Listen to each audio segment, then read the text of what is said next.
नर्मदा जल शुद्धिकरण महाअभियान जन जागरण के द्वारा नर्मदा पंचकोशी परिक्रमा का शुभारंभ सोमवार 27 नवंबर को सुबह 8 बजे से हरे कृष्णा आश्रम भेड़ाघाट से किया जाएगा। आज इसकी जानकारी आयोजित कार्यक्रम में दी गई। मिली जानकारी के अनुसार पंचकोशी परिक्रमा में पूज्य संत जनों सहित बाबा बर्फानी बद्रीनाथ धाम सहित लोकमान्य तिलक के पपौत्र जी के सानिध्य में यह पंचकोशी यात्रा निकाली जा रही है। साथ ही हरे कृष्णा आश्रम में विशाल भंडारे का आयोजन किया जाएगा। साथ ही आज जमुना सभागृह में मां नर्मदा का पूजन सहित संत महात्माओं के पादुका पूजन किया गया।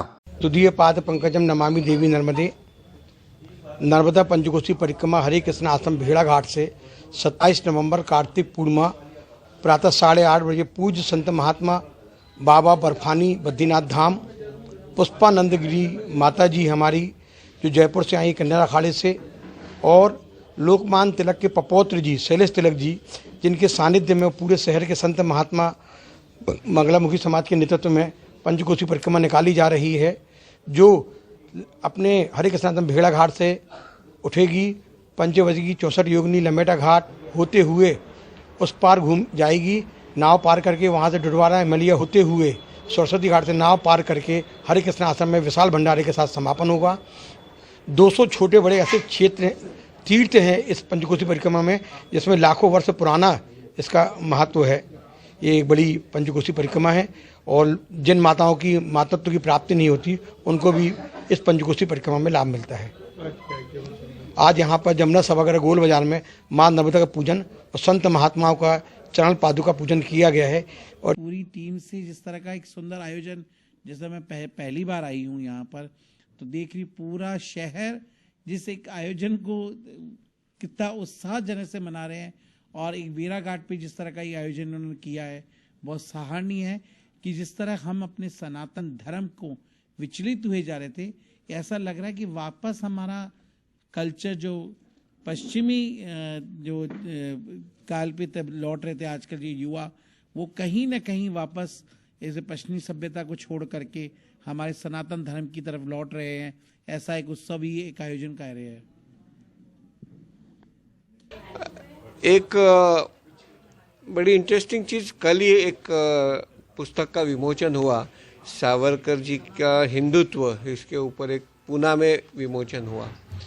तो तेजस्वी सूर्या जी आए थे वहाँ, बेंगलोर के जो एमपी है, तो उन्होंने एक, मुझे भी वो इंसिडेंस याद था, लेकिन उन्होंने फिर दोहराया कि 2014 में जब मोदी जी चुन के आए तो उसके बाद 2-3 दिन के बाद ही लंदन के गार्डियन ने एक स्टोरी लिखी थी इसके ऊपर, इंडियन पॉलिटिक्स के ऊपर और ये चुनाव के ऊपर।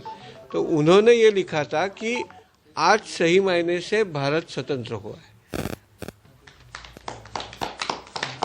और विनय करने के बाद आना पड़ा, क्योंकि इसके पहले 2-3 साल पहले आए थे हम जबलपुर में अपने शिष्य के यहाँ सेवा देने के लिए।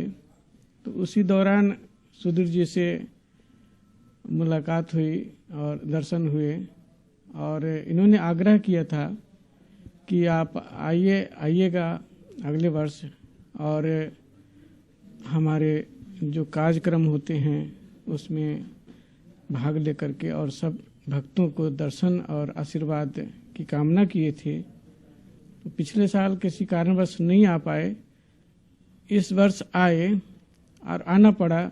इनकी श्रद्धा जो भाव था, हमारे प्रति प्रेम था, वो खींच करके ले आए। क्योंकि कई जगह ऐसे जगह बुलावा आ जाता है जो समय नहीं मिलता है, तो आना पड़ा इनके भाव श्रद्धा को देखते हुए। तो यहाँ आने के बाद हमें बहुत अच्छा महसूस हो रहा है, और जो अपने जो भेड़ाघाट का जो सजा रखे आश्रम को, बहुत सुंदरता है और भव्य सुंदरता देखने को मिल रहा है। और कल भी लाखों की संख्या में आने वाले हैं। मैं तो पहली बार इनके कार्यक्रम में सम्मिलित हो रहा हूँ, तो बहुत ही आज आयोजन होने वाला है, तो अच्छा लगेगा हमें भी सब भक्तों के दर्शन दे करके, और यहाँ के समस्त भक्तों को दर्शन भी हो जाएंगे। और पहली बार इनके जो कार्यक्रम में है भाग लेने को मिला है, बहुत आनंद आएगा और आनंद आ रहा है।